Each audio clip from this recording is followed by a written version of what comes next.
Welcome to Mysterious Universe, Season 24, Episode 11. Coming up on this show, we've got the Great Coptic Con, Russian fur hat cyborgs, and the supernatural liquidators. I'm Benjamin Grundy. Joining me is Aaron Wright. Perhaps surprisingly, or perhaps not, there's a link between the Russian fur hats and the liquidators. I suspected as such. Yes, it comes together very nicely. Is this following on from your MIB stuff on the last Plus show? Yeah, it is. So we were talking about one of the new books released by Timothy Beckley about strange encounters people have had with the Men in Black. And I ended up just telling one of the very early on stories there about a researcher who essentially gave up on doing UFO investigations after he was pushed to his limits with interactions with some type of being that was preventing him from going any further.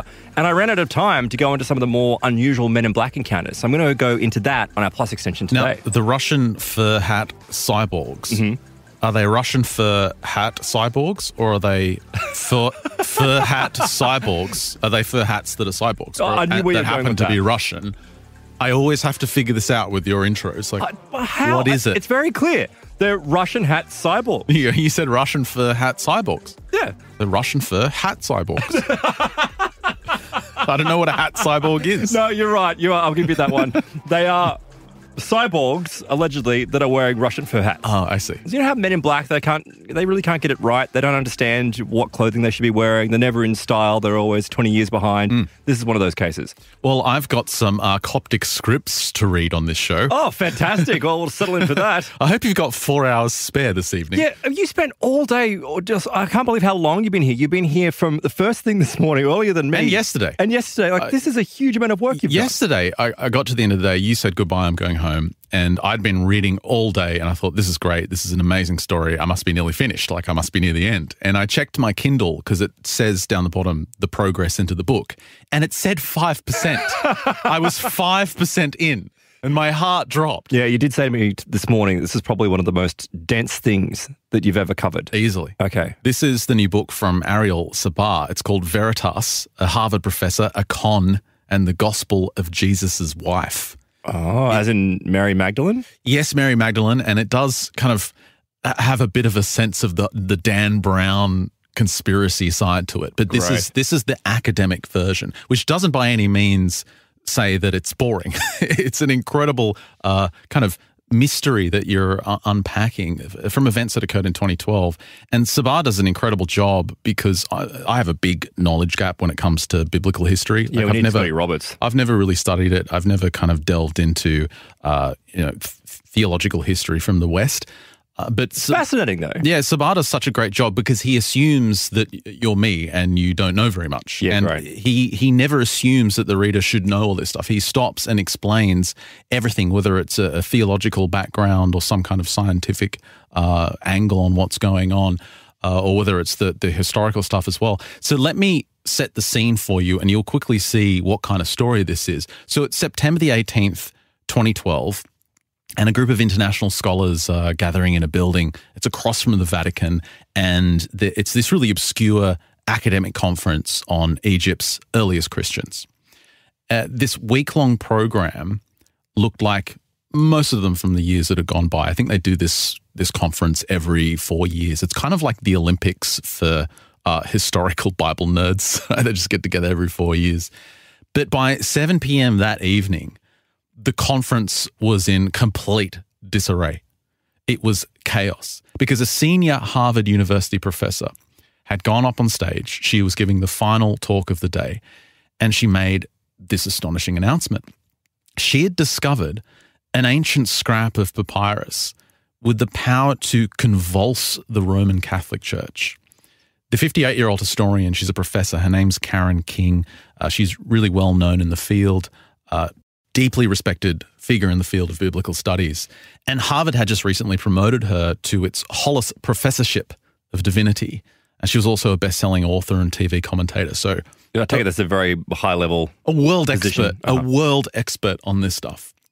And she gets up and she tells this audience of other world experts that she had already given her discovery a name. She dubbed it the Gospel of Jesus' Wife. Now, this was a huge deal. So who is this woman? Who is Dr. Karen Lee King? Well, on her bookshelves at Harvard Divinity School, there's ancient texts, as mysterious as they are startling, Sabar writes. You have the Severe of Jesus Christ, the Secret Revelation of John, the Gospel of Judas, the Gospel of Mary, as in Mary Magdalene. That's her favorite.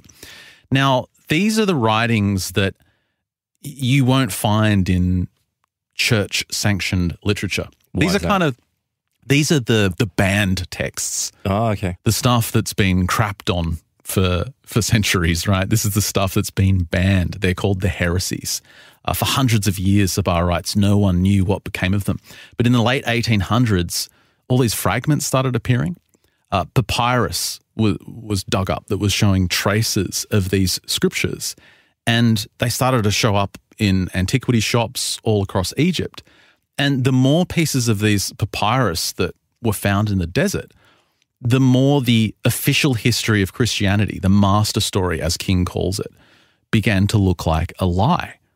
Now, to Karen King, these newly unearthed texts were the missing pieces of a Bible that might have been had history taken a different course. She said, we are only beginning to construct the pieces of a fuller and more accurate narrative of Christian beginnings. She said the dry desert of Egyptian Africa has yielded a feast for the nourishment of the mind and perhaps for the spirit as well. So there's a great quote from Sabah here, just to give you a sense of who she is and how she's looked upon in this field. She published a book, or colleagues published a book about her scholarship, and they titled it Remaking the World. So this is the kind of impact her research has. That in a quiet voice, they wrote, she has changed the face of early Christian studies. So from digging up all these old papyrus. Not necessarily digging them up, but figuring out what they mean and interpreting what they mean. Uh-huh. So she's basically risen to the forefront of this interpretation, scholarly interpretation of condemned scripture, the stuff that's been banned, banned by the Romans. One of the reasons why you need peer review is because when you have a singular interpretation, she may be very good, but it's her interpretation. Even though they're saying she's changing the world or the view of the world, it's her interpretation, it's her view, right? Well, I mean, it is still academic, so there is still there is still peer review. Mm-hmm. And when I say interpretation, it's more she's connecting dots that other people don't necessarily see. Oh, okay. And she's convincing you of the message that may be there. Right, okay. Now, there is always that possibility that there's interpretation, and I think you're onto something there. But I don't want to focus too much on, the implications of these changes and what they mean to the church. It's not really my field. I'm more interested in the kind of investigative story that's behind this, because it's always a question of, are these documents real? Because you'll see this in the news. I think there was one recently, one of the Dead Sea Scrolls was finally shown to be a hoax, and it had been in museums for a long time. That was decades. only last year, I think. That's not to say the Dead Sea Scrolls are fake, but just this particular one was shown to be a forgery. So it was Friday, July the 9th, 2010, and Karen King, she received this email from someone she didn't recognize. Now, the Harvard spam filters, they immediately labeled this email as suspect, but the subject caught her eye. And the subject read, Coptic Gnostic Gospels in my collection. So here Sabah gives a quick explanation on Gnosticism. And again, this is where he's really good, just giving you kind of a rundown of what he's discussing. The scriptures King wrote about, he says, which dated from the 2nd to 4th century AD, was sometimes called Gnostic because of their view that salvation came not from the death and resurrection of Jesus, but from personal knowledge or gnosis of the divine. Coptic, meanwhile, was the language of Egypt's earliest Christians and some of the oldest surviving copies of the Gospels. So most of the known Gnostic manuscripts were discovered between 1890 and the 1940s. So many of them have been catalogued now. You'll find them in museums in Egypt, in Germany, in the UK. And these have kind of shaken the foundations of Christianity so much that if another unknown set of Gospels was suddenly discovered, like if it suddenly came to light, if it was found in a jar in the desert somewhere, I mean, it would just electrify the world of biblical studies. It would kind of shake everything up again. That's why I don't think anything like that would ever come to light, because there's enough power there they don't want it disrupted too much. Well, the sender, he introduces himself, the guy who sent this email. He says, look, I'm a manuscript collector. He tells King how he had 15 fragments of Coptic papyrus, and one of them had recently rekindled his curiosity. He had another look at it and he thought maybe someone will be interested in this. He said to her, look, unfortunately, I don't read Coptic, but he did have an English translation. And he said the English translation points towards a Gnostic gospel in which Jesus and a disciple had an argument about Mary. He said, if you're interested in having a closer look, I'll gladly email photos. Now, King replied to the email and she said, look, I'm very interested. And 5 hours later, this guy sent through these detailed images of about a dozen papyrus fragments. And he specifically pointed out two. There was Coptic papyrus 0111, which was a piece of the Gospel of John, he believed dated to the 3rd century AD, which is already, parts of that have already been discovered. And the other was Coptic papyrus 0211, which was a text about Mary he had mentioned in his first email. He now called it an unknown gospel. It was only about 3 by 1.5 inches. It's almost just like a business card. Like it's a tiny, tiny piece of history. And its front side is covered with 8 lines of thickly stroked Coptic handwriting. Now, every line was incomplete, and this is usually the case with these, always the case with these. There's just huge gaps, like there's pages missing, and even when you have lines, there's lines that are missing and words that are missing. Well, we're talking about thousands of years as well. Yeah, everything's incomplete. But there were signs that had been kind of cut off and scrapped from a larger page, which is what most of them look like.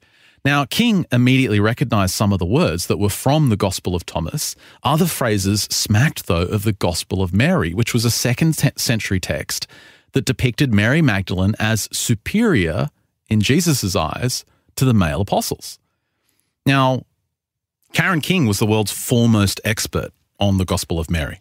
She was the go-to academic on this. It's basically what got her into Harvard in the 1990s. Now, she had used this text, Sabah writes, to dispel what she saw as one of the most pernicious falsehoods in the history of Christianity, the portrayal of Mary Magdalene as a hoe. Right? That's the big one. She's a prostitute. Yeah, everyone's heard that she was a hooker. She says this is BS. She says, this was slander, it's been sanctioned by popes, and their true purpose was to keep Christian women from power. It's all about patriarchal Rome. It's all about keeping women out of the power struggles. But there was something that leapt out of the text at King, and it held her transfixed. She couldn't believe it. There was a line that had no precedent in history. No one had ever seen anything like it. And it was a line that could change everything. It said in Coptic, Jesus said to them, my wife. Now, this phrase is extraordinary.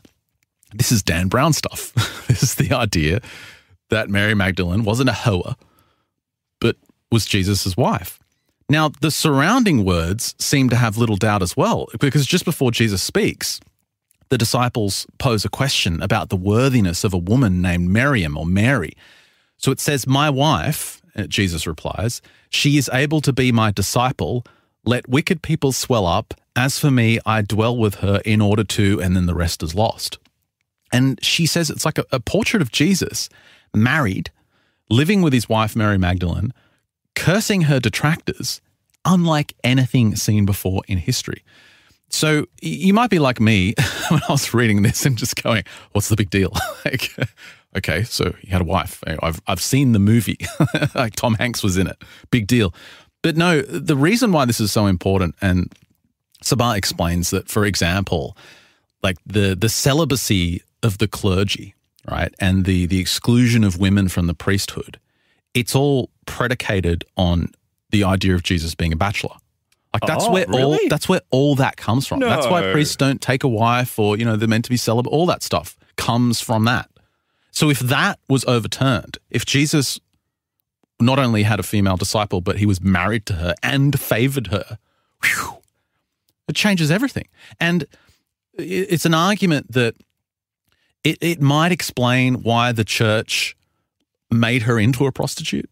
Yeah, to kind of slander her and then to kind of cover it up. Mm-hmm. Modern discoveries, he says, like the Gospel of Thomas and the Gospel of Mary, and perhaps now this new text that's just popped up, showed just how effective the church fathers had been at skewing the data by literally burying the beliefs of Christians they didn't like.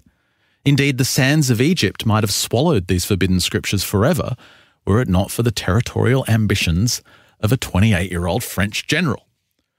Why is everything in French? It's always in French. No, but he's talking about Napoleon. And then, again, this is why Ariel Sabar is a fantastic writer. He just does this wonderful history of Napoleon going into Egypt. I think it was, when was it? 1798. And he points out that it was a bit of a military fiasco for Napoleon. Like he didn't, a rare military fiasco. Like he was out of there pretty quickly. It was a bit of a disaster. But what it did do was pave the way for Western academics and really treasure hunters to go into Egypt and make these incredible discoveries. Like he mentions the Rosetta Stone that, remember it had the 3 different languages on it, which allowed us to decipher Egyptian hieroglyphics. Yes. That was discovered because Napoleon went into Egypt. And he also mentions that this was kind of the start, as you know, we've covered this on the show before, of this fanaticism of Egyptology. Like everyone in the West wanted a piece of Egypt. Everyone absolutely wanted a mummy for your latest dinner party, like so you can just unwrap it for your friends. I mean, it really was like this. It was they eating them at some point? You grind them up and you put them in your tea. It was Egyptian fever. And he says that a lot of shady deals were obviously struck during this time period, right? The demand for artifacts were incredible. And so many deals, like so many things were changing hands. Neither the buyer nor seller knew exactly what was being traded. Like no one really knew the value of anything because it was just everything was going out the window. Warnings about price gouging and forgery. I mean, there was warnings as early as the 1830s, but occasionally a buyer got really lucky.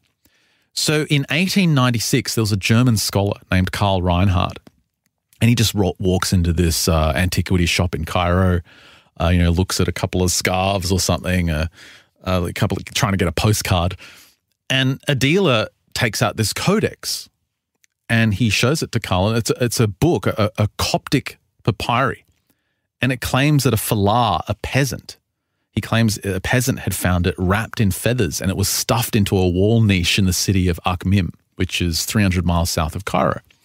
Now, neither the dealer nor Reinhardt could read it. They didn't know what the hell it was. But Reinhardt thought, you know what, I'm going to take a gamble and I'm going to buy this thing. So he carries the codex back to Berlin, puts it in the Egyptian museum there, and it basically sits there for a while until Carl Schmidt comes along. And Schmidt, he's a Coptologist, he can read it, so he starts to try and make sense of it. Now, he calls the handwriting of uncommon refinement. It says it dates back to the style of the 5th century AD. But it wasn't until he reached the end pages, where ancient scribes had left titles, that he saw these breathtaking words. The Gospel according to Mary. It was the first known gospel written in the name of a woman. Now, without going into too much detail here, and this is where, if you want to really dive into this, pick up the book, because Sabar, he really leaves no stone unturned. So this is why you meant it was dense. This is why it took, 3 days just to get 20% in. He basically explains that, well, it paints Mary Magdalene as the only disciple with a spine, right? There's this conversation going on. Jesus is basically resurrected from the dead, and he tells his apostles, he tells his followers, go out and spread my word. And they're all basically chickens. Like they're all like, oh, like they killed you. What are they going to do to us? What are we going to do? We don't want to die too. And the only follower with some spine is Mary.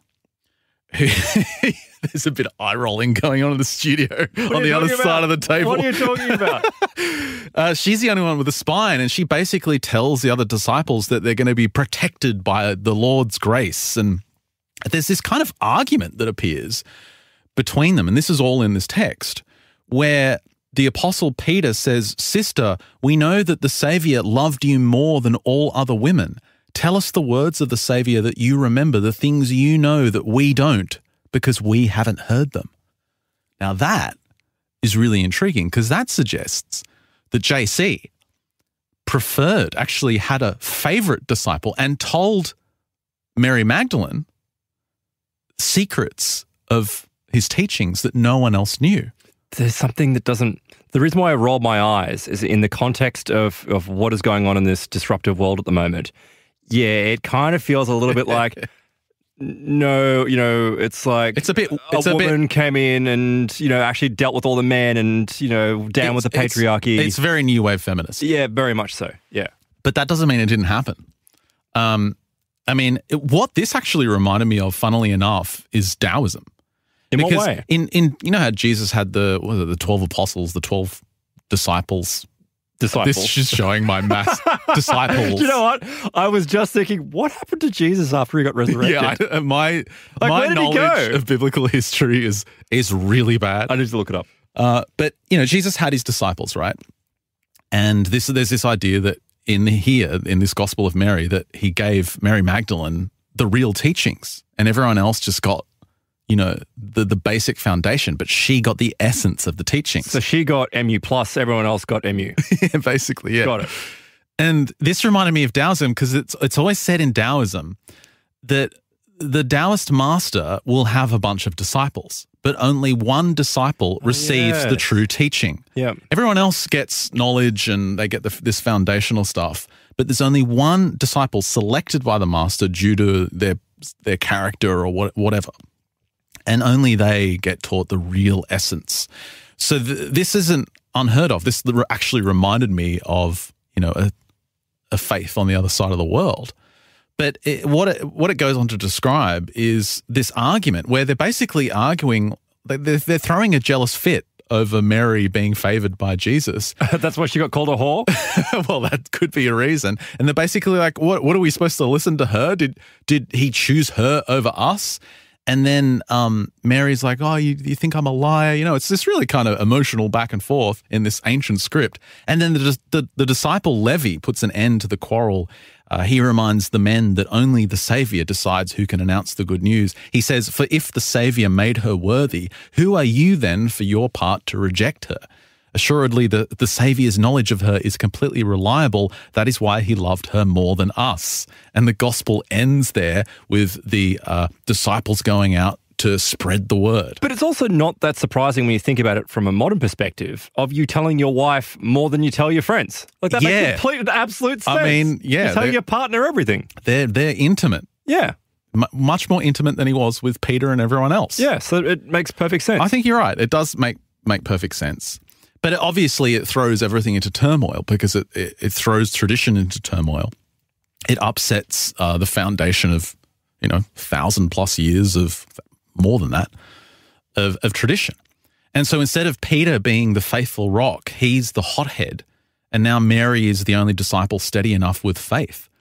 Now, Sabat then explains that before this discovery, basically everything we knew about the Gospel of Mary was from 2nd century heresy hunters who crapped all over it. Like everyone knew it existed, but we had never seen it before. Like you had some bishop from the 2nd century saying the Gnostics were deluded people who forged nonsensical books and it's all madness. I love what he wrote. He said, they assault us like a swarm of insects, infecting us with smelly eruptions and sores.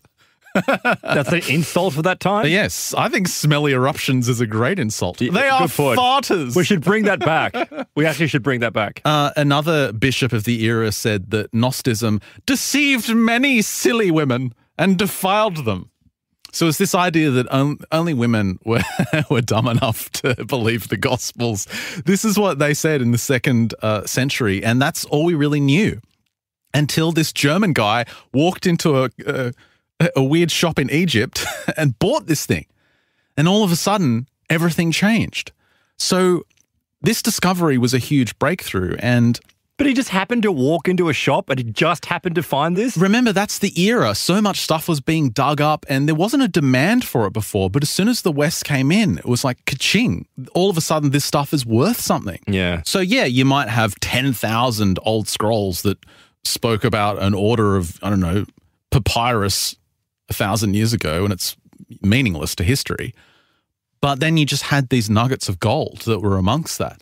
So King argued that the Gospel of Mary was nothing less than a head-on attack on orthodox positions that deny the validity of esoteric revelation and reject the authority of women to teach. As Karen King saw it, debates over women's spiritual authority were as contentious in the ancient world as they were in her own time.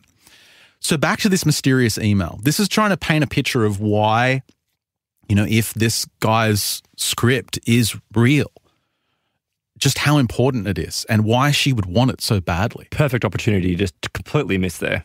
What? Is it real? I've got plenty of opportunities for is it real coming up.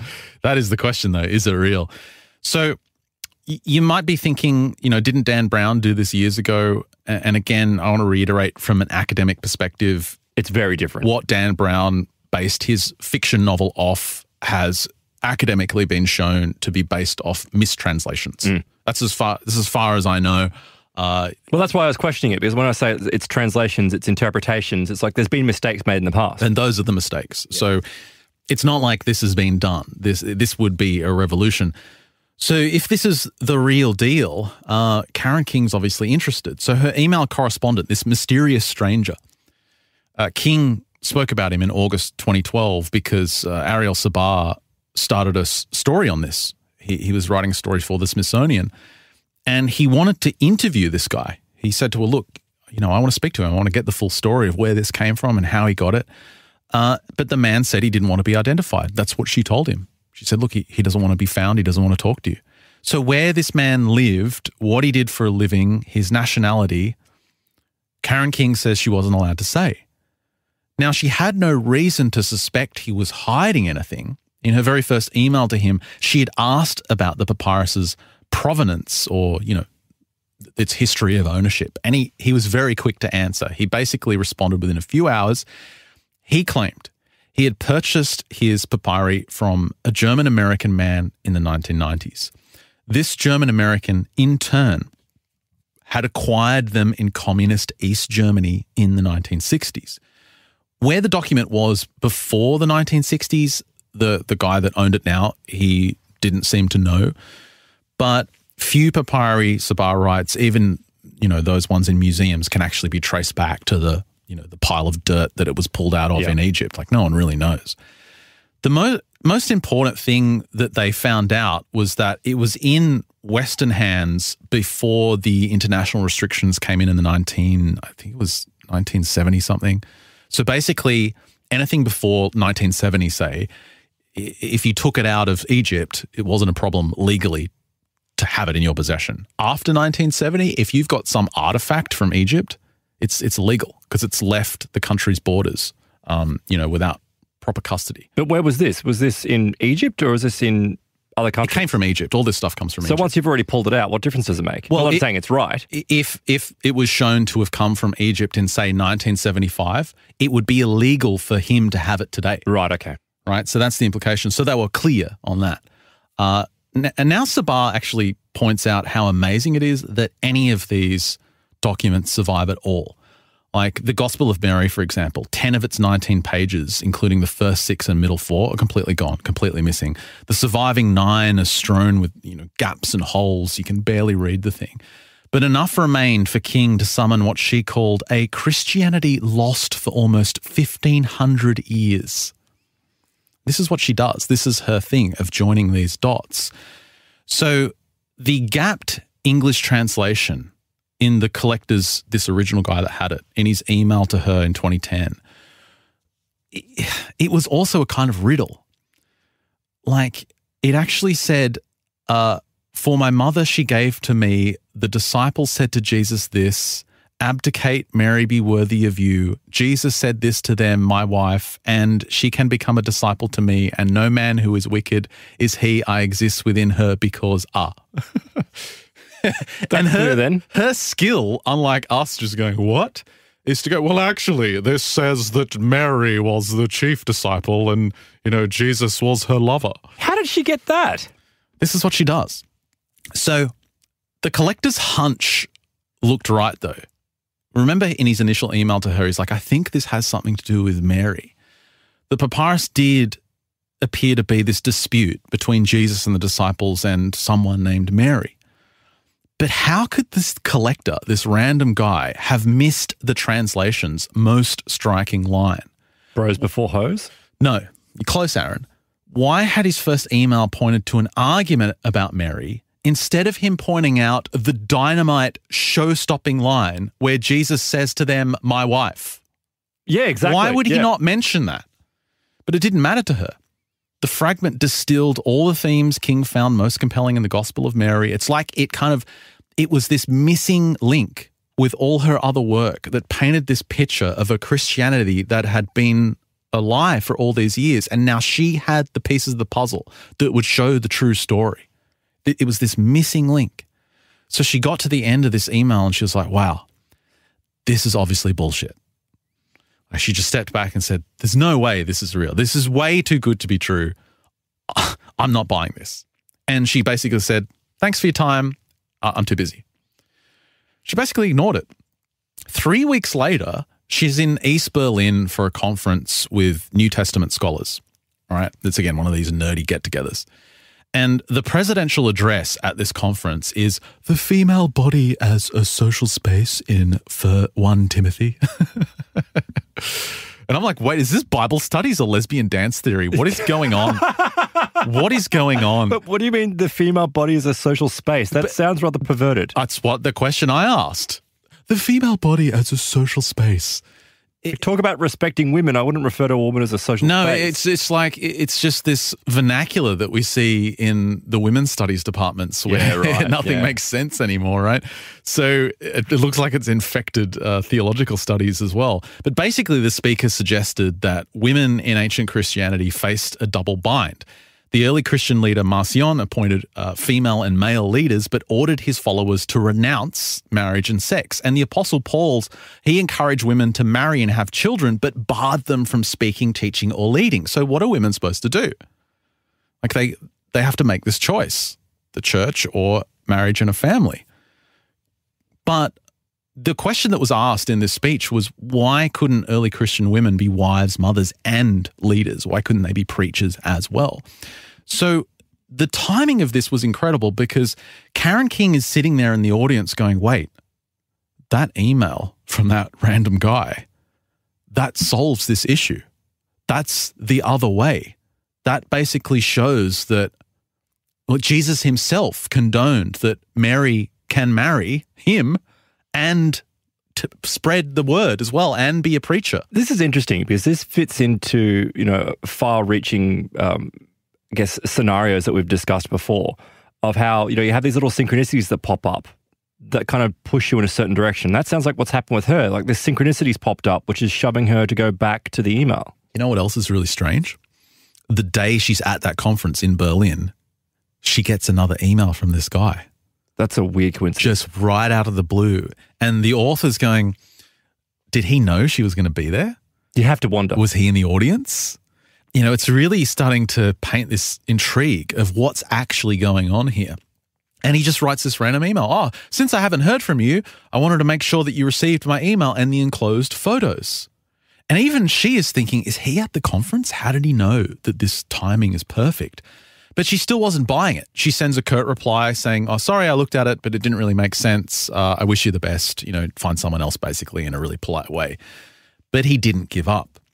This stranger, he emailed again saying, oh, I'm struggling to make sense of this. I've consulted several people in the last couple of years. I've consulted a Coptic priest.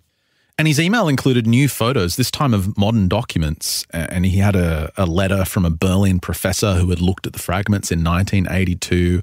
The other was a note in handwritten German from the same professor, just basically saying, this is the example of text that shows Jesus was married. And to make sure that King understood the German, the collector reiterated it in English saying, look, this professor back then in Germany, he saw that Jesus possibly had a wife connection with Mary Magdalene. And he said, look, the problem right now is a European manuscript dealer has offered me a considerable amount of money for this fragment.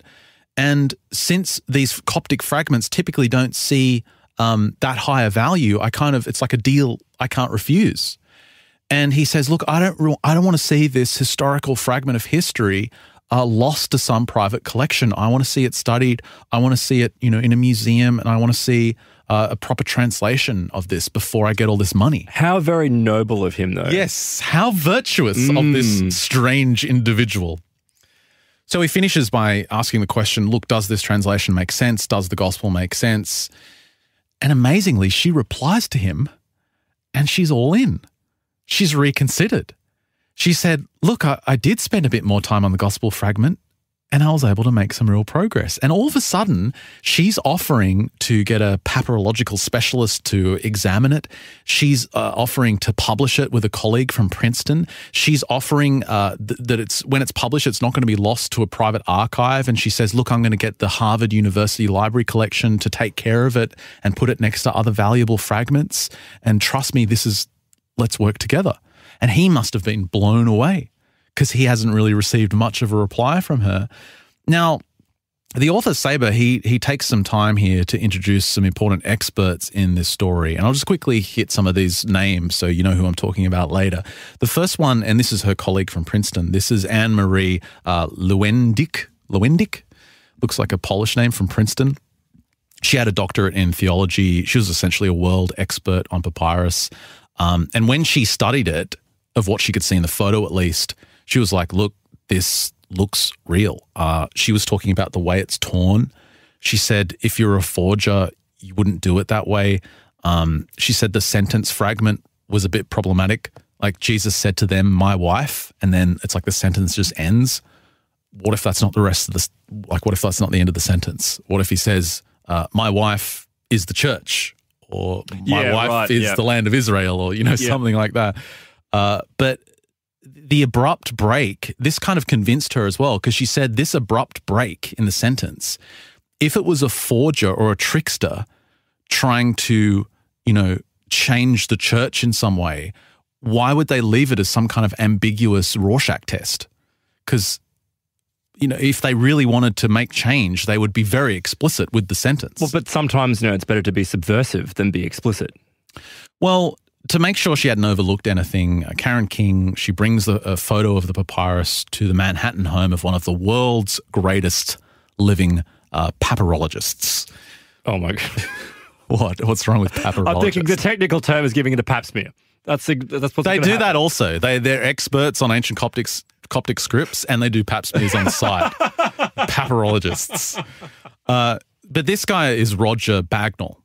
He was a bit of a child prodigy. When I think he was 13, and his mother wrote a letter to Harvard and basically said, my son is too smart for school. You must take him.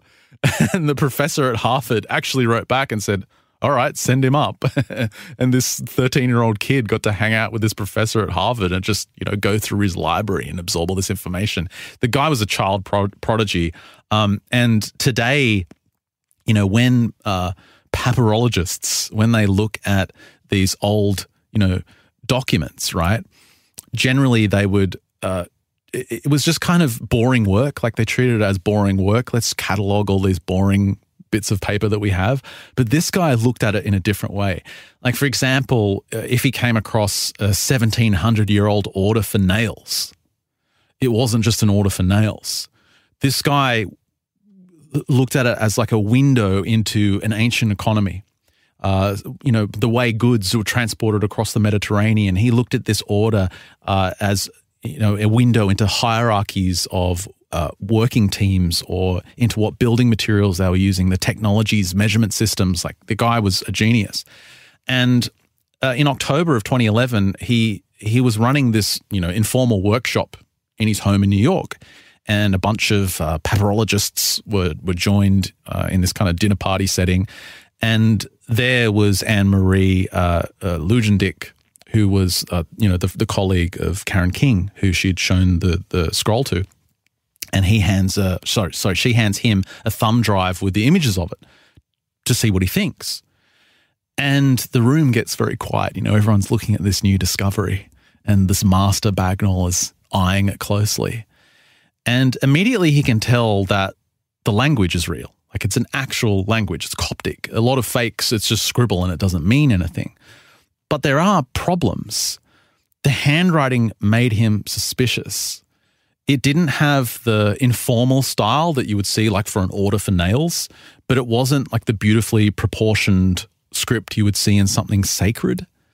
And they all sort of stared at it and thought, man, it's really ugly. Like, it's just an ugly script. The handwriting was badly controlled. The strokes looked like someone, didn't have a good pen. It was just gross. But minutes after raising this specter of forgery, this idea that it was too messy to be real, everyone in the room kind of discussed it, and they all changed their course of thinking. The appalling handwriting, which Bagnall, this master, first saw as a tell of forgery, he then thought about it and thought, hang on, this actually makes it more genuine.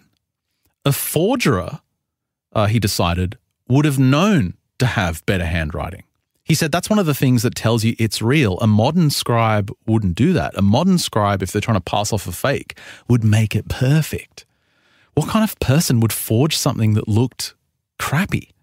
He said, if I really wanted to make money with a fake, I would produce one with multiple pages in excellent condition, written in a nice, calligraphic hand on nice quality papyrus. And some collector besotted with Christian origins would pay me millions for it. But that's not what this is, he said. He said, with everyone around, he said, look, we're kind of unanimous in believing this one's real.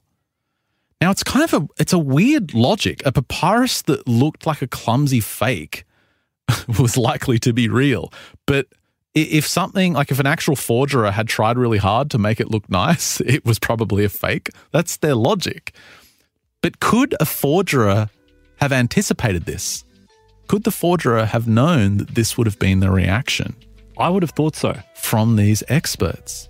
And his conclusion with why the text looked so messy was that the guy who wrote it thousands of years ago was having a bad pen day. His pen wasn't sharp enough.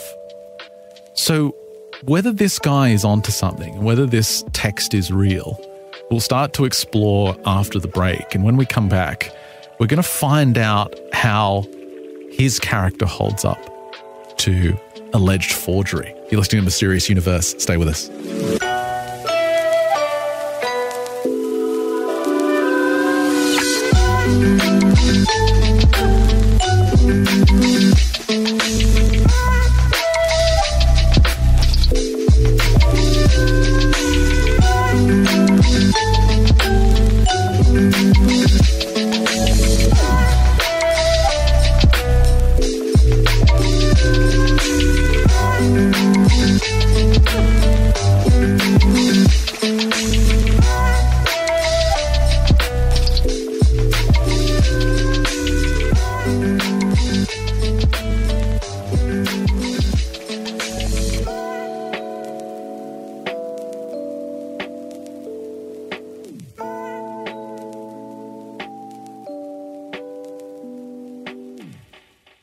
We're back on Mysterious Universe talking about Veritas, Harvard professor and the Gospel of Jesus' Wife by Ariel Sabah.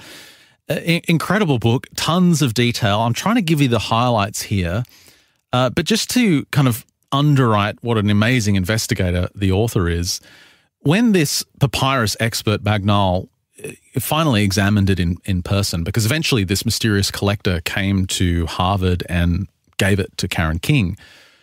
When Bagnall examined it closely, he said it was genuine.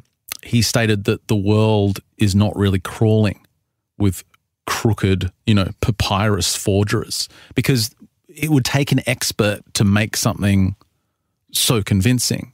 And he said, among my colleagues, because there's not many, papyrus experts in the world, it's just a handful of them, he said no one has that character. But the author, Ariel Sabah, he does some digging. And he discovers that this expert, Bagnall, did have a connection to one such crooked individual. Now, this takes us back to the winter of 1941. There's this 26-year-old graduate of Harvard Divinity School, and he's on a donkey riding to Jerusalem, and he's going towards this ancient monastery in the desert cliffs above Bethlehem. His name's Morton Smith, and he had come to this little village known as Mar Sabah to study the prayer of its Greek Orthodox monks. Now, he only stayed for 2 months, but after he left, he wrote that He had a new understanding of worship as a means of disorientation, whatever that means. Now, Columbia University hired Smith onto its history faculty in 1957. This is, 16 years later. But he only lasted a year. Within a year, he was like, I need a rest. I'm ready for a rest. And he returned to the tranquility of that, Greek Orthodox monastery in Bethlehem. He wanted the tranquility of Mar Sabar again. So in the meantime, though, he developed an interest in what he called manuscript hunting. And he claims he was in the monastery's tower library one afternoon and he was cataloguing books for the monks. And he claimed to find a letter describing a previously unknown secret version of the Gospel of Mark. Never seen before. Now, it's this letter, and it's attributed to the church father Clement of Alexandria. And it quotes a passage from this secret gospel in which Jesus raises a Lazarus-like youth from the dead, raises a boy from the grave, and spiritually initiates him. And I'm just gonna read it. I'm gonna read it to you before we interpret what actually went on. This is what it said. The youth, looking upon Jesus, loved him and began to beseech him that he might be with him. And after 6 days, Jesus told him what to do. And in the evening, the youth comes to him wearing a linen cloth over his naked body. And he remained with him for that night, for Jesus taught him the mystery of the kingdom of God. So you're saying it's a Jesus erection, not a resurrection? It's a gay Jesus encounter. Oh, for Christ's sake. This is a gay encounter with Jesus in this secret gospel. That's why it was secret. Jesus was an old bender. Well, it's not about the fact that he's gay. It actually sounds pedophilic. Yes. It's terrible. It's a young boy being taken advantage of by the Savior. Now, this discovery landed Smith on the front page of the New York Times in 1960. Eminent scholars added the secret Mark letter to the standard edition of Clement's work, who was, remember, the father from Alexandria in history who wrote this. But as the years passed, scholars started to think, something not right with this secret gospel. Oh, you mean Jesus screwing a young man? Now, you got to remember that the people that study these things, they're not necessarily Christians. No, they're academics. They're academics. Yeah. It's not their faith. So they have no problem with, if that's what the history says, they have no problem with studying it. It's not like, they're rejecting it because of their faith or anything. It's about studying a story. They're looking into the history. They're interested in the history and the evidence. Yeah. But as the years passed, they thought, this might be a hoax. And I'm like, really? The case for forgery is complex and multi-pronged. There's problems with the handwriting. There's problems with the euphemisms in there. Remained the night was a euphemism for sex in the 1950s, not 2nd century Egypt. Skeptics noted that Smith, who was this is the guy that found it, he was a one-time minister, but he lost his faith and was a closeted gay man.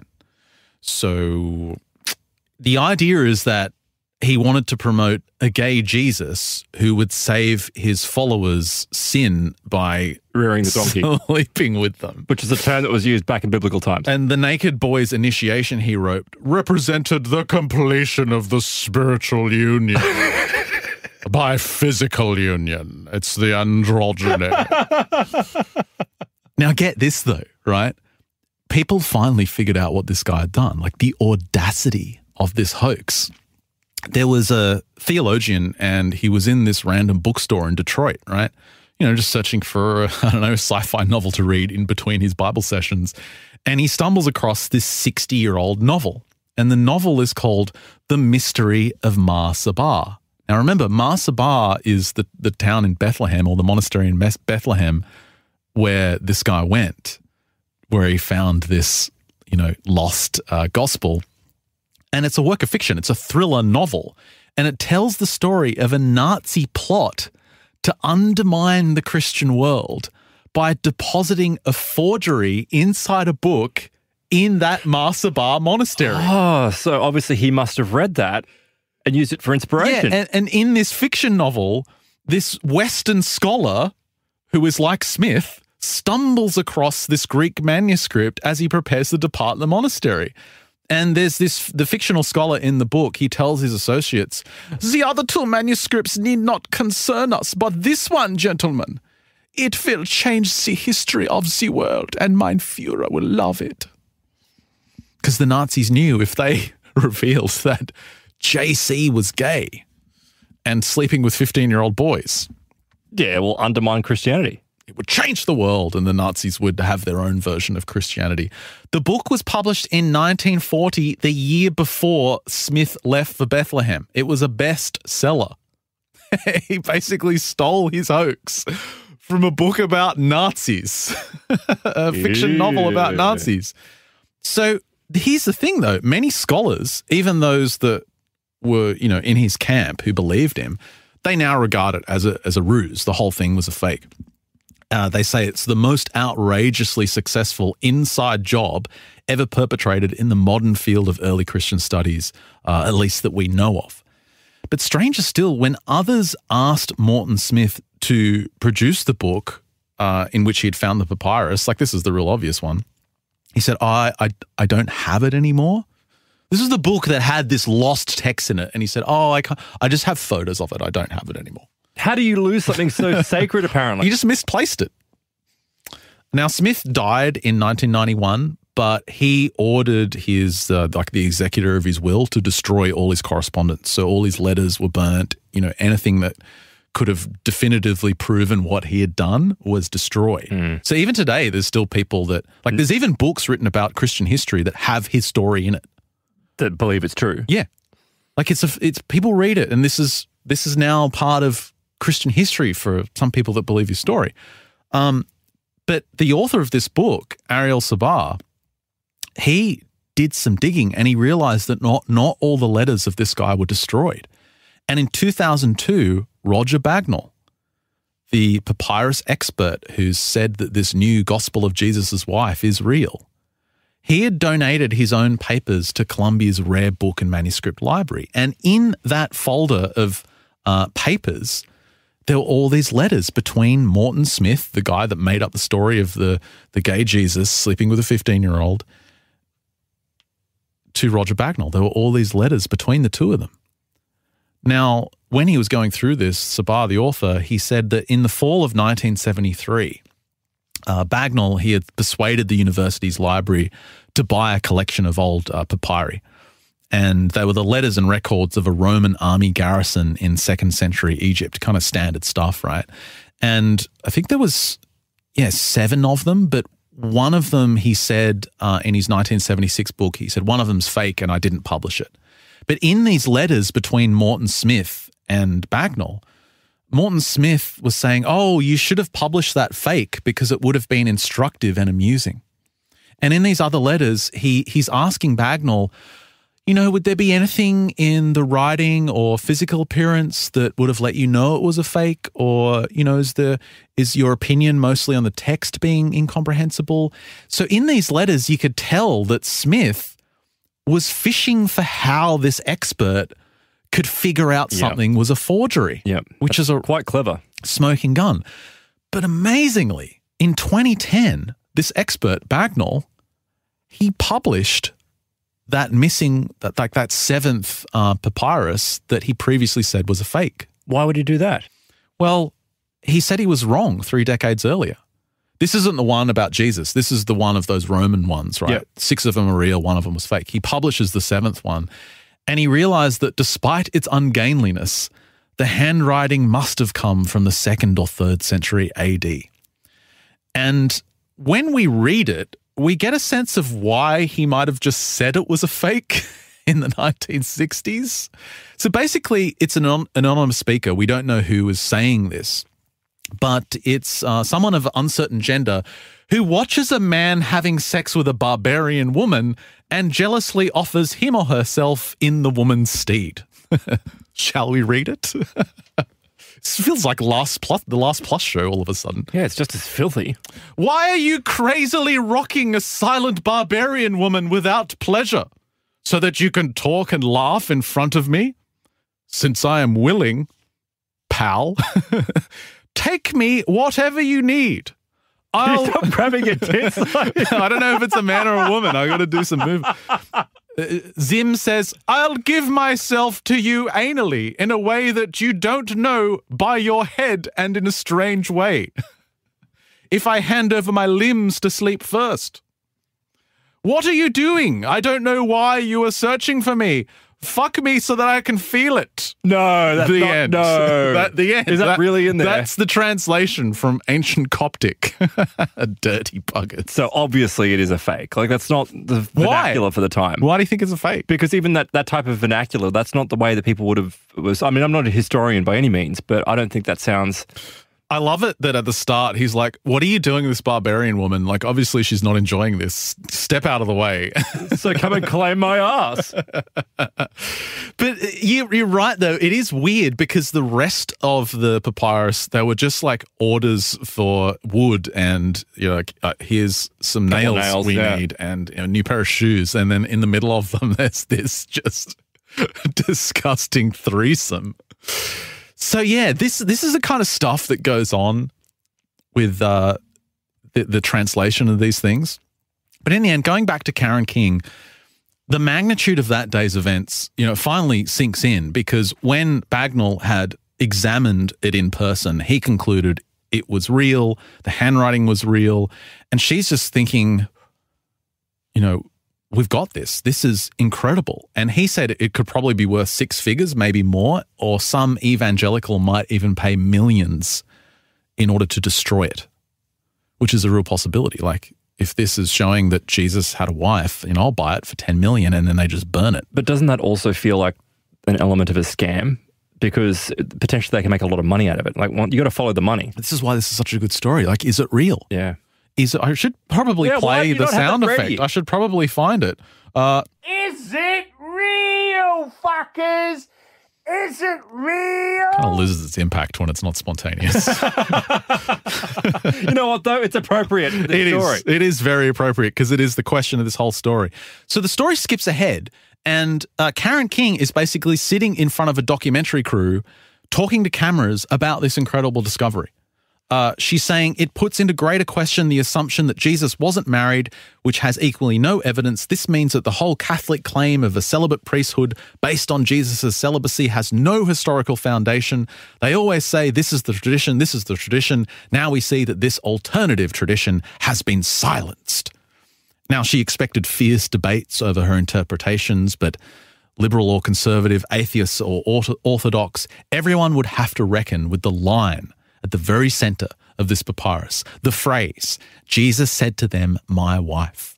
It spoke a new word into the historical silence about Jesus' marital status. She said in this documentary that was being filmed to the cameras, what it leads us to do, is to completely reevaluate the way in which Christianity looks at sexuality and marriage.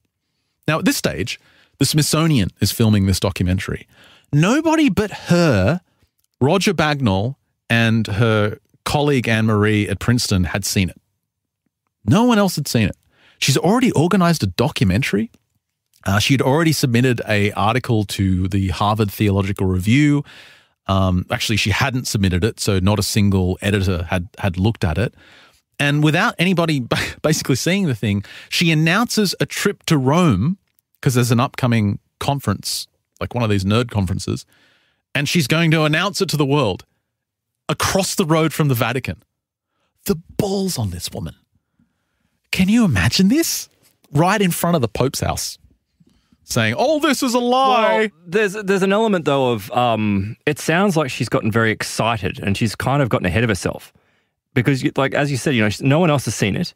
No one's checked it. And as I said at the start of the show, unfortunately it relates to her interpretation, which is fine. Like, I'm not shooting down her interpretation yet, but at the same time, you shouldn't be going to the doorstep of the Pope and be like, I got wrong.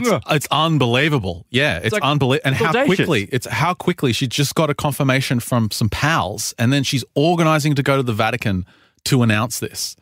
I mean, it's ballsy and it's fast. Well, it's also, she's got an agenda and she wants to get it done. But you know what? It's also dangerous. Like, let's say it is true, right? Let's say it is true, and this could upend the church. You don't think that someone might knock you off? Yeah, well, now you're talking Dan Brown mystery, aren't you? Yeah. Vatican assassins.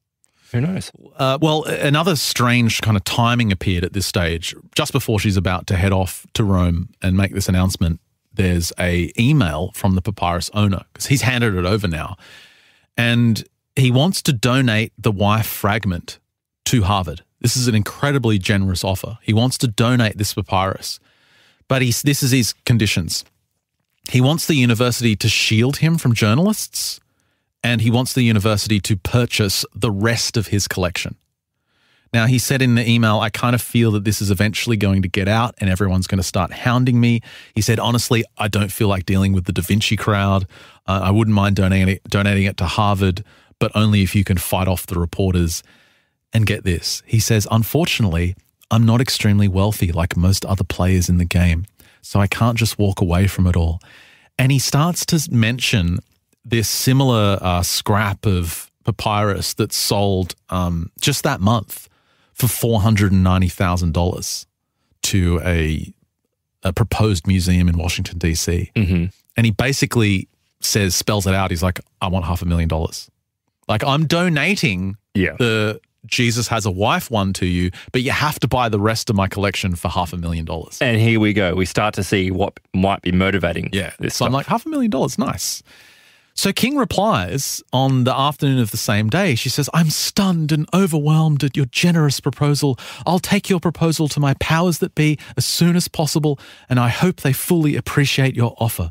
She emails him the good news the next day saying, I contacted my dean yesterday and I got the go-ahead to pursue your plan. So Harvard agrees to spend $500,000 to buy this guy's moldy papyrus collection just to get their hands on the Gospel of Jesus's wife. Now, the deadline is set. October 2012 is the air date for this hour-long documentary from the Smithsonian. King is going to be interviewed for a story that's simultaneously coming out in the Smithsonian magazine and on the website. Time is scarce because they want a major feature ready to publish on September the 18th, the day she's giving her announcement in Rome. An editor called Ariel Sabah, the author of this book, in late August and says, look, I want you to drop everything. I want a story on this. Go and speak to this woman now, find out what's going on. So this is really where the author came into the story. And he organized to have a dinner with her, the next day, 5:30 p.m. She said she'd be there. She turns up 15 minutes late and she's a bit frazzled. And he says, what's the matter? She says, there's a crisis. There's a crisis. The Harvard Theological Review had sent King's article, along with photographs of the fragment, the papyrus, to outside peer reviewers. One thought the papyrus looked okay, but another, whose review had just arrived, flagged a host of problems. There were errors in the Coptic grammar to oddities in the appearance of the ink. The reviewer fully suspected it was fake.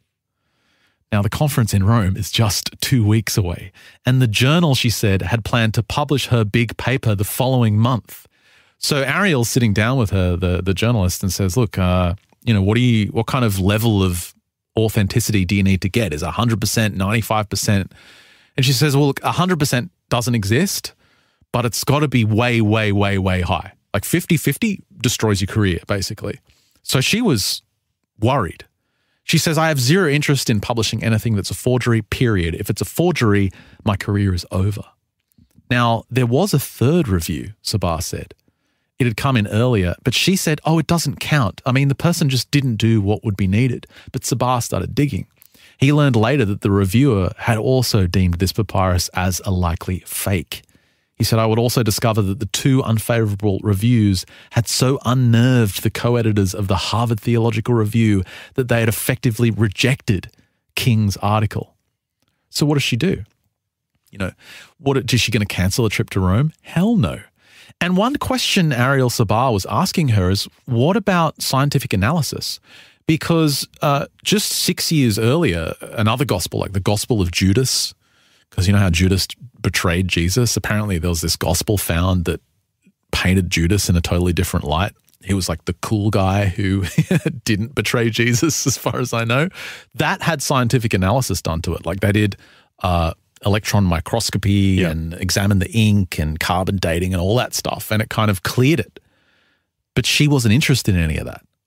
Oh, that's kind of... Sabah asked her, he's like, why don't you do any of this? And she just said, it's not usually done. It's not relevant. It's absolutely relevant. No, it's not relevant. We're not doing it. And you start to get the sense that she's so caught up in her beliefs and what she wants to hear, she's not listening to science. Well, she's set everything in motion. She's got this deal with the documentary. She's booked everything in Rome. There's all these people are going to be there. She's outside the Vatican. Like everything's in motion. The wheels are turning. You can't stop it now. The train's already left the station. You get that kind of feeling from it. So off they go to Rome for this quadrennial gathering of the world's specialists in Coptic language and culture. You can imagine the action-packed fest this will be.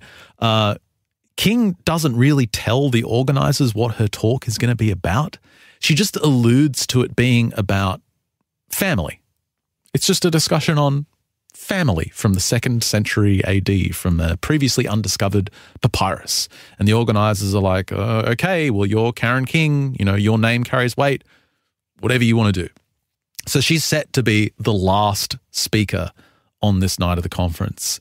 Now, on the flight over to Rome, her laptop dies. Like, her hard drive carks it. And she has to rewrite her entire presentation from memory. And worse than that, all the pictures she had of the slides of the papyrus are gone.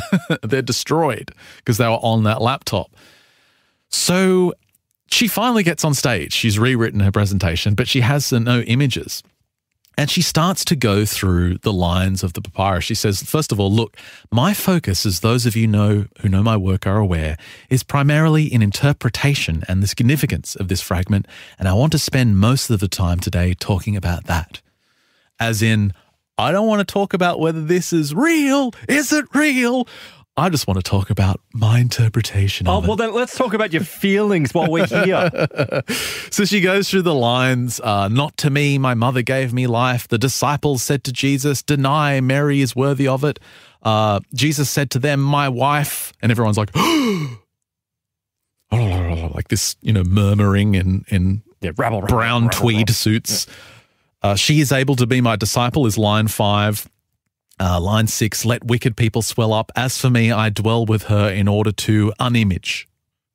Because there's all this lost text. And an image is sometimes used to mean an earthly counterpart or some aspect of the divine. So there's a bit of, Sabah makes sense of what she's trying to say at this conference. I don't really have time to dive into her entire speech, but Jesus is basically teaching not just correct sexual relations, King is arguing, but the nature of salvation. So she starts to connect the dots and form this idea that the nature of salvation is this path in marriage. Like it's this really kind of wild, diversion. So what's she suggesting? That you have to be androgyny. No. But when she's saying that there's a path of salvation, is she saying that you can't achieve salvation unless you're married? Yeah, something that's similar to that. Okay. And that kind of throws everything out because, the priest and the clergy, the priests don't marry. Yeah.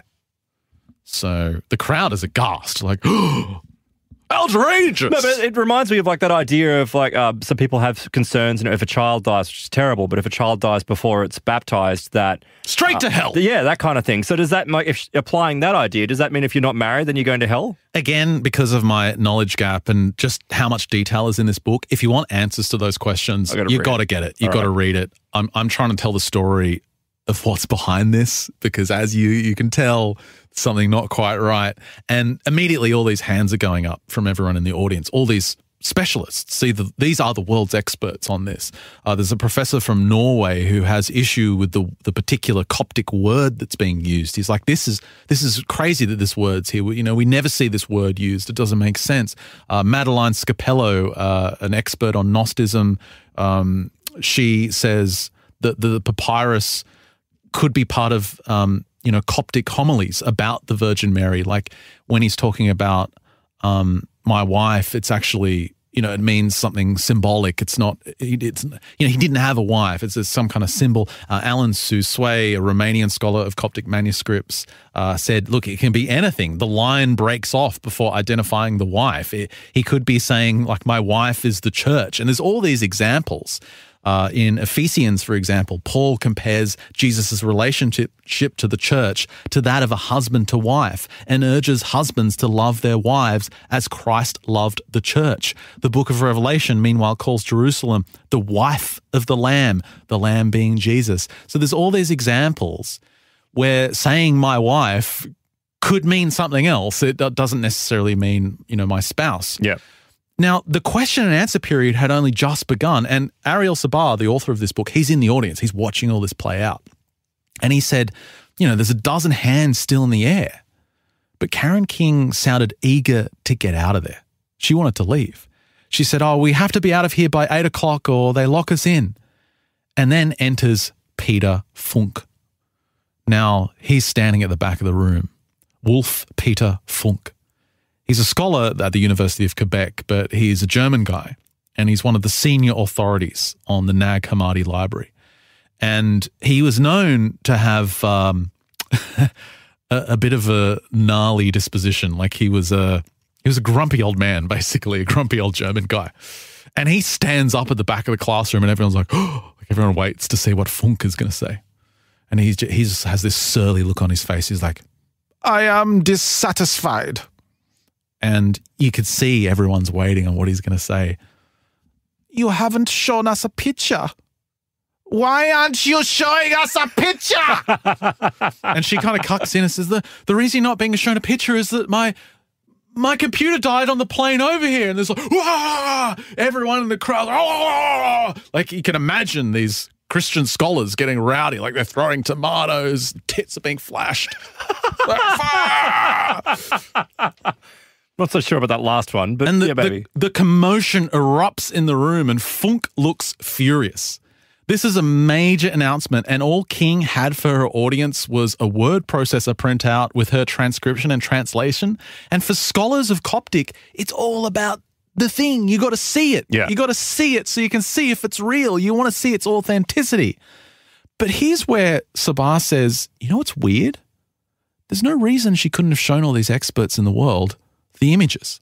Well, couldn't she have just got them emailed over by someone? Exactly. Harvard had copies of the images. Her colleague from Princeton had copies of the images. So her she computer lied? died 3 days before this conference.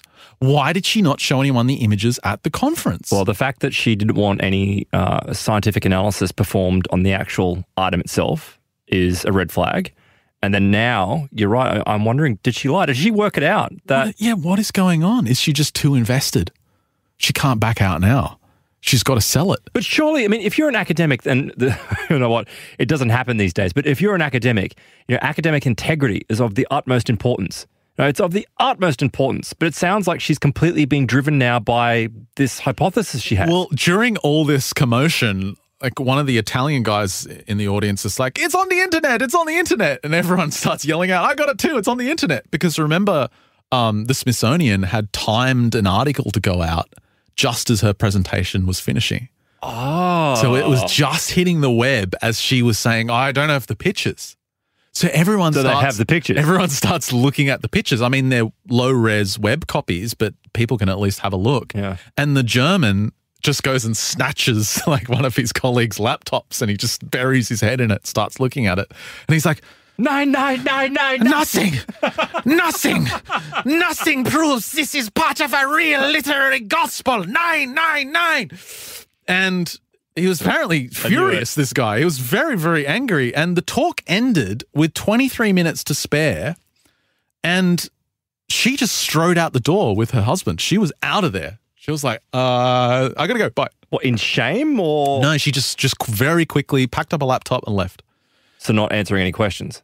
Well, it's funny because Sabah says what had begun as an obscure scholarly conference had taken on the aspect of a Hollywood thriller. And I was like, yeah, it's got some yelling German guys, but okay, let's calm down a bit.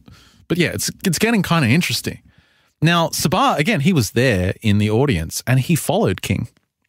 King went across the road and she went to a pre-booked conference hall that was already set up for a call with the media. Far away in Cambridge, news trucks were setting up. There were news trucks setting up at Harvard Divinity School. They just posted a 2.5-minute sizzle reel for the university's YouTube channel. everything was ready to go. Like this media spin machine, Karen King had orchestrated it to be ready to go immediately. And it made headlines over the world, this discovery. Absolutely everywhere, like the wife of Jesus discovered, new papyrus proves that Jesus married, church in upheaval, like incredible, all over the place. And over dinner that night, because Sabah was speaking to the other scholars, they struggled to make sense of what they had just seen. Like they held Karen King in such high regard, but something felt off. One recalled that, we all thought it was weird that the slide or the sides of the papyrus were broken so cleanly. Like one said, I've never seen a fragment like that. It just looked too neat. And the fragment was like a perfect rectangle. Another said, if this is authentic, it's the weirdest thing. It just looks like someone's had a frame to write something on. The gravest doubts came that night from scholars who were highly specialized in ancient Coptic manuscripts. They could conjure no parallel for the script, and one said it looked like 21st century handwriting. Now, one of the biggest problems was that it looked like someone had used a brush to do it. And they didn't use brushes back then? No, like brushes were gone by then. Right. They were using reed pens. So Sabah points out in the book, it would be like you and I trying to ride a horse on the highway. Yeah. Like technically we could do it, but no one did. No one's going to do it. The next morning, the media was in a frenzy. Like they didn't really see this story coming. Sabah writes that Karen King had staged a media coup with just a little help from Harvard University's publicists. Before taking the fragment public, she had hooked the Smithsonian Channel on a documentary. She'd invited journalists for the New York Times, the Boston Globe, and the Smithsonian Magazine to Harvard for advanced interviews. She ensured that the news media and the public would see photos of the discovery before the scholars. She helped set up a Gospel of Jesus' Wife website. She filmed a YouTube news release and took to the phones after her talk for a conference call with reporters. The next day, she kept the momentum going with an unscheduled news conference with a gaggle of international press. The portrait that emerged, he wrote, is this first news cycle was of a scholar in full command of the media. Like she really had sold this story. And it's like the rest of the experts didn't have a chance to weigh in. Was she making money out of this already? I know that Harvard had forked over cash, but was she making money from it? Oh, well, she would have been getting money from the documentary. Yeah. I'm sure. But maybe, obviously not a lot, surely. Well, we don't know. But the problem for Karen King is that the media kept digging. Within 24 hours, headlines had gone from a faded piece of papyrus refers to Jesus' wife and was Jesus married? The headlines had changed to doubts over Harvard claim of Jesus' wife papyrus. And is it a fraud? Just straight up, is this a fraud? There were follow-up pieces with quotations from skeptics, and it became a punchline in the US as well. Like late night TV had a bunch of the comedians doing their thing. Remember the Daily Show with Jon Stewart? He had a bit about it where he was making fun of how the line just ends. Jesus said, "My wife," and then ... We don't know what else was said. Like he said, it could have ended with, my wife, if I ever find one, or my wife, ? No, I'm actually not married. Like it could have been any number of things. Yeah, it's open to, a wide variety of interpretation. And the Smithsonian Channel, they realized that, we might get caught with our pants down here. They postponed the documentary. They said they needed authenticity. Her colleague from Princeton stepped back as well. What I don't understand as you're describing this is a couple of things. I get her getting caught up in this and really running with it. But then why is it that the media wasn't, why would they take the time to not actually look into it properly? Like, why would they just be like, we're going to publish this straight away? The Smithsonian, yeah. I think because they went on the weight of her name. Okay. It's like, she's so reputable, there's no chance she could get this wrong. Like, they're just trusting her expertise. So, yeah, not good. The next domino to kind of fall was the article for the Harvard Theological Review, the full academic paper. Apparently, there were all these unfavorable peer reviews, and the editors had to go, we're not going ahead with publication. We can't do this. The journal told the author here that they had to hang on to it because they needed the scientific dating. Like, they actually wanted the things I mentioned earlier, the electron microscopy and examining the ink and the carbon dating and all that stuff. Finally, a Brown University expert reviewed the text and he said, without a doubt, this is a modern-day European grappling with ancient Coptic. Whoever wrote this is from Europe, not ancient Egypt or not ancient wherever. He noticed that... The timing's wrong. He noticed that the term my wife in the text, the my, it's like ta hime in Coptic, but ta, like my, is in bold. And he said, you know, it's weird. I'm unable to escape the impression that there is something almost hilarious about this. How could this not have been designed to some extent to convey a certain comic effect? This is what this expert is saying from Brown University. He said, it's like, my wife, get it? My wife. My wife. It's my wife. You heard it right. It's my wife. Like that. He says, I know that sounds funny, but that's how it's written. Like, it's kind of like a joke. He said the papyrus fragment seems ripe for a Monty Python sketch. If the forger had used italics in addition, one might be in danger of losing one's composure. Like, he really shat on it. He said, this is a bit of a joke. Now, this whole thing is far from over, and Karen King wasn't going to walk away from this because she'd basically staked her reputation and her career on this finding. But there's a brilliant kind of other angle to the story that gets woven in by Ariel Sabar. And he starts describing this individual named Mike Grundy. He was a genius computer programmer at the Pentagon. And you know, long story short, on his 45th birthday, in 1988, his father made some kind of snark remark about all the time he wasted on brain games, because the guy was a genius and he would just crack all these puzzles in his spare time. It was his hobby. And his dad kind of said, oh, that's very nice, Michael, but shouldn't you do something with a bit more significance? You know, leave your mark, son. And beneath his father's comment, Grundy felt this kind of lingering resentment over his rejection of Catholicism, because his dad was, very much into the faith and he'd kind of turned away from it. And he said, my subconscious was saying he thinks the only important thing is religion. Well, all right, I'll do something in religion. So to kind of spite his dad, he started looking at the Gospels. And not looking at the Gospels as in I'm going to read them because it's my spiritual devotion. No, to find holes in them. Well, he started reading the Gospel of Thomas one day, and he came across a question that was proposed by an author in the appendix of this book he was reading. It was the question, was the sequence of Jesus's 114 sayings as random as it looked, or did it follow an invisible logic? The author wrote, I look forward to the time when someone unambiguously uncovers the secret to Thomas's order.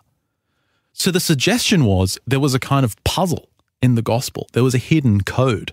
Now, this was Grundy's forte. This was what he lived for. So the guy's basically a savant. He learned Coptic in 30 days. Oh, wow. He sat down, did a lesson every day. By the 30 days, he was ready to go. But he basically treated it like a programming language. Now, he didn't need to master Coptic.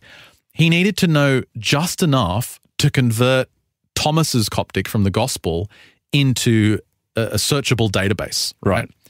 He then wanted to scour that database, like he's just doing big data stuff, and he wanted to find hidden connections, hidden designs in the data from the gospel. So he tallied the number of letters per line and the number of lines per block of text. He then wrote computer programs that scanned for patterns in the frequency of certain words and in the location of line breaks. He looked for sayings that seemed to mirror each other. Then he would calculate the distance between them, for example. Now, he was consumed by this, trying to find this hidden code. He ended up going to work and running the numbers on the mainframes and printing out huge reams of data, trying to find unlock this mystery code. 20 years he spent on this. And he actually made some intriguing discoveries, there's interesting number relations within there. There's symmetries between certain passages that seem like they're by design. And the thing that was really motivating him was that the reward of cracking this code was huge. It was always said, and there's one of the sayings is from Jesus, who said, whoever discovers the interpretation of these sayings will not taste death. So it's kind of if you unlock this mystery code from the gospel, you're basically immortal. Maybe it's a formula for some elixir and you drink it and you live for 1,000 years or something. Like, who knows what it could be? He said the reader wasn't just supposed to read it. He was supposed to interact with it in some way. It sounds very occult, doesn't it? It does, yeah. Like there's some kind of weird spell you've got to do or something. Yeah, I was thinking it sounds portal comes out. magical. The portal opens and Jesus walks through and he's like, congratulations, you figured it out. Here's your pill. Take your pill, you live forever. Is it like ripped Jesus, depending on the text? It's always ripped Jesus. As if Jesus wouldn't be ripped. Of course he's ripped. So how this plays into the story is fascinating. This is an angle you never see coming. And unfortunately, we're out of time on this free edition of MU. Oh, Ben. We'll reveal more in the Plus extension. Ultimately, what we're trying to find out is it real? Is it real? that is the ultimate question. And who is pulling the strings here? Is it Karen King herself? Is she somehow behind this kind of what seems like a ruse? Because so many people are saying it's fake.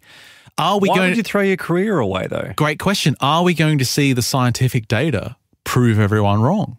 Are we going to see this document proven to be real? And what is the connection with this hidden code of the Gospel of Thomas that may link to some kind of immortality? And did Jesus have a wife? Like, is there any truth to this interpretation at all? I'll explain more of that after the break for our Plus members. I highly recommend you check this book out.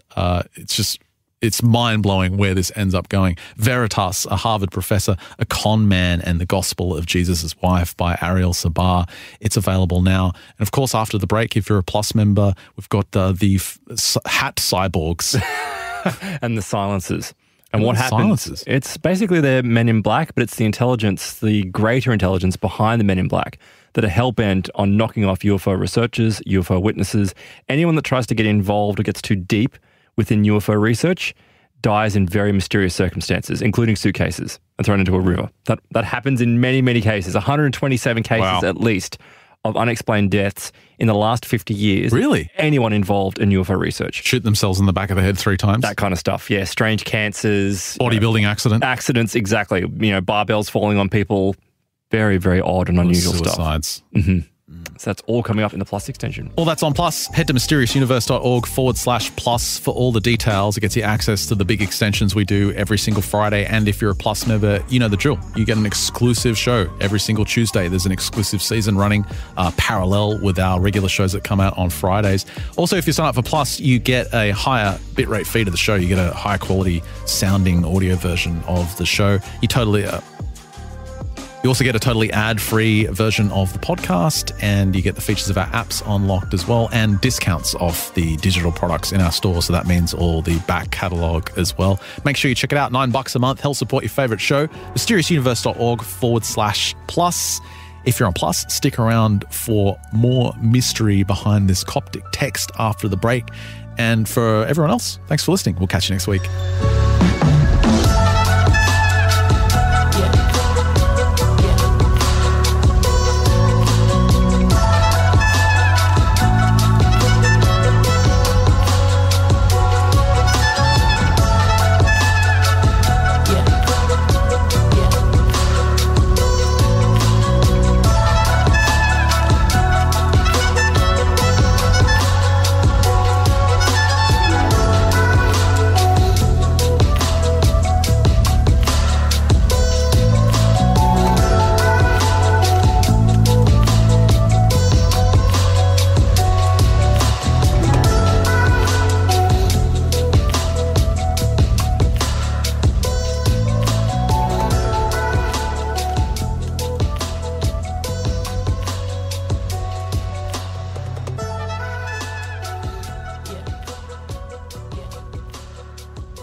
Welcome back to your Plus extension. Great to have you with us.